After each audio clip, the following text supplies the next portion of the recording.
समस्त नमस्कार मो मनुष्यनी पुणी थे मो यूट्यूब चैनल को आपन को स्वागत। चलतु आज बनैबा बेसन बरा तरकारी।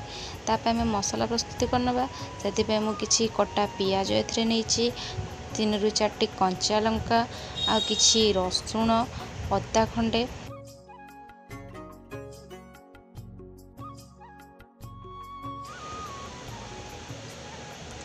आम किछि दालचीनी गोलमरीच 2टी इलायची और जायफल नहीं नवा।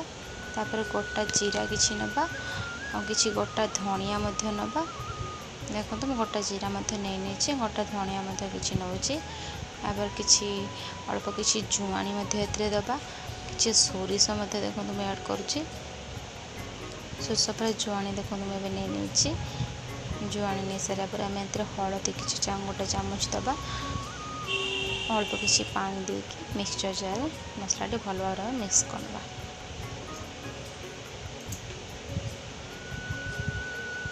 देखो मसलाटा केते सुंदर पेस्ट हो जाए। चलते तैयारी करवा बेसन बरा। मुझे 250 पर बेसन नहीं से बेसन अल्प किछि लुण देवी किछि कटा धनिया पत्र देवी तापर भल टे गोल नवा और किसी बटा मसला देवी। देखो बटा मसला किसी देली बटा मसला को दे सारा पर आम अल्प पानी दबा पानी दे सारी बेसन को भल भाव गोल नवा।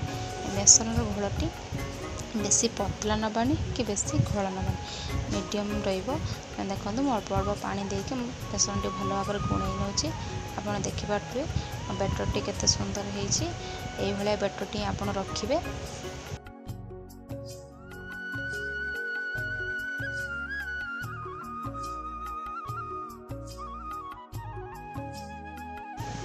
देखिपे बेटर टी आम के सुंदर होती।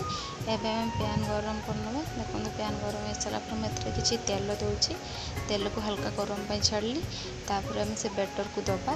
बेटर टी को अधिक पतला करवानी। देखो भल भाव धीरे धीरे गोल करा ना छिड़ी जी। देखो होगा आस्ते आस्ते गोल आ कि समय हल्का टी तेलर भाजवाई छाड़देवा तापर हल्का हल्का आम आपको नोड़ापी चेष्टा कर। देखो हल्का हल्का हो बेसी समय लगे अल्प समय तो हो।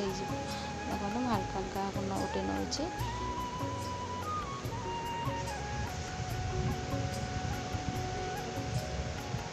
देखिए आम हल्का हल्का नोट ही आसला के सुंदर भाव में जिनसा देखा जाऊँगी। आम टे अल्प तेल देके पुणी तो टे सेकी ना जहाँद्वारा कि आमर बराटी आउ टे कलर आसू भल से भाजी हो।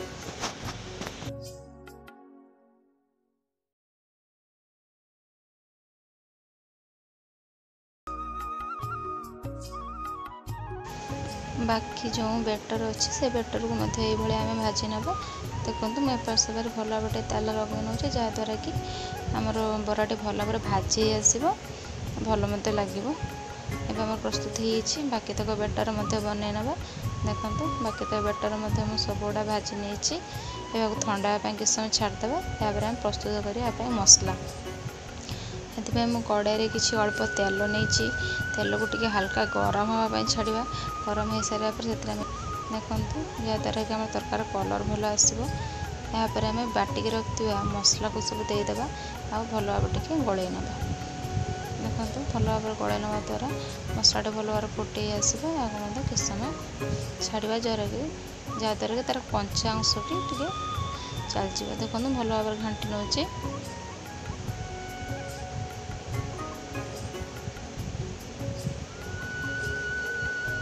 मसलाटा भल भाव फुटुची हल्का मत हो आसला से किस समय ढांकी देवा।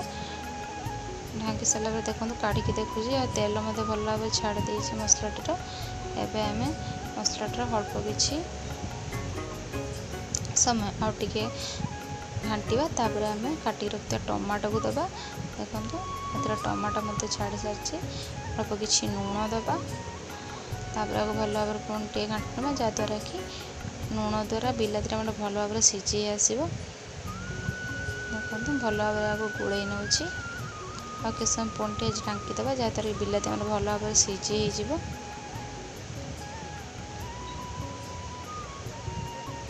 ଏବେ କାଢ଼ିକି ଦେଖିବା ମୋର କେତେ ପରିମାଣର ବିଲାତିରେ ସିଝିଛି ଆଉ ମସଲାଟି ମଧ୍ୟ କେତେ ପରିମାଣରେ ହେଇଯାଇଛି। ଏବେ ଦେଖନ୍ତୁ ବିଲାତି ଆମର ଭଲ ଭାବରେ ସିଝି ଆସିଲାଣି। ଏବେ ତାକୁ ମାଡ଼ି ନେବା। ମସଲା ସହିତ ଟମାଟୋ ଭଲ ଭାବରେ ଆମର ମିଶି ହେଇଯାଉଛି। କିଛି ସମୟ ଆକୁ ଘାଣ୍ଟିବା। ତାପରେ ଆମର ଟମାଟୋର କଞ୍ଚା ସ୍ମେଲ୍ଟା ଚାଲିବ। ଦେଖନ୍ତୁ ମସଲାଟି ଆମର ଭଲ ଭାବରେ ହେଇ ଆସିଛି। ଏବେ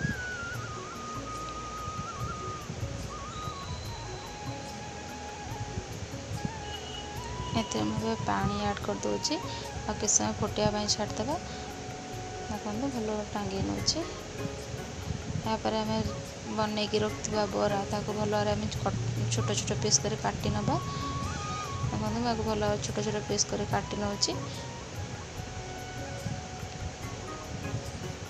ମୁଁ ଏଇଭଳିଆ କାଟିଛି। ଆପଣଙ୍କୁ ଯେମିତି ଭଲ ଲାଗିବ ଆପଣ ସେମିତି କାଟିପାରନ୍ତି।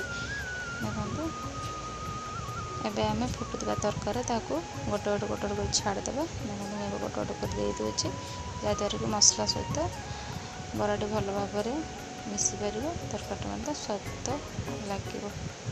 ଦେଖନ୍ତୁ କିଛି ସମୟ ଫୁଟିବା ପାଇଁ ଛାଡ଼ିଦେବା। ଆଉ ଉପରେ କିଛି ମୁଁ ଗରମ ମସଲା ଉପରେ ଆଡ଼୍ କରିବି ଆଉ ତାପରେ କିଛି କଟା ଧଣିଆ ପତ୍ର ମଧ୍ୟ ଆଡ଼୍ କରିଦେଇଛି। ଏବେ ଦେଖନ୍ତୁ ଆମର ପ୍ରସ୍ତୁତ ହୋଇଯାଇଛି ବେସନ ବରା ତରକାରୀ। ଯଦି ଆପଣଙ୍କୁ ମୋର ଏଇ ରେସିପିଟି ଭଲ ଲାଗିଥାଏ ତାହେଲେ ମୋ ଚ୍ୟାନେଲକୁ ଲାଇକ୍, ସେୟାର, ସବସ୍କ୍ରାଇବ୍ କରିବେ। ରହୁଛି। ଜୟ ଜଗନ୍ନାଥ।